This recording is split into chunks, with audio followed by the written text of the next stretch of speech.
বিষয়টা হচ্ছে যে আমরা সম্প্রতি দেখতে পেলাম যে 2016 সালে যেইভাবে বড়সড় একটা স্কুলে নিয়োগে দুর্নীতি হলো এবং টাকা মন্ত্রীর বাড়িতে তার বান্ধবীর বাড়িতে পাওয়া গেল।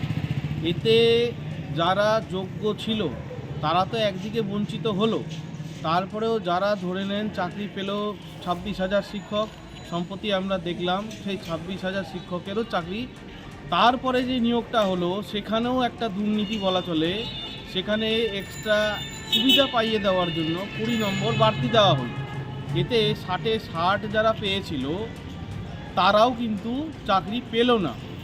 তো এই ব্যবস্থা যা বর্তমান পশ্চিমবাংলায় হয়ে আছে তা কোনোভাবেই মনে হচ্ছে না যে এটা ঠিক হবে, কারণ ওই ঘুরে ফিরে সেই কোনো না কোনো নেতা মন্ত্রী এর সঙ্গে সরাসরি তদন্ত হলে দেখা যাচ্ছে জড়িত থাকছে এবং এতে যারা শিক্ষিত সমাজ আছে তারা আজকে বাধ্য হয়ে গেছে নিজের সংসার চালানোর জন্য অন্য কোনো কাজে সঙ্গে যুক্ত হওয়া। আর আরেকটা জিনিস দেখা যাচ্ছে, শিক্ষকের অভাবে প্রচুর স্কুল আছে শুধু গোটা পশ্চিমবঙ্গ জুড়ে, সেইখানে শিক্ষকের অভাবে একটা করে স্কুল বন্ধ হতে চলেছে। তো আগামী দিনে শিক্ষা ব্যবস্থাকে রাজ্য সরকার ধ্বংসের পথে নিয়ে চলে গেছে।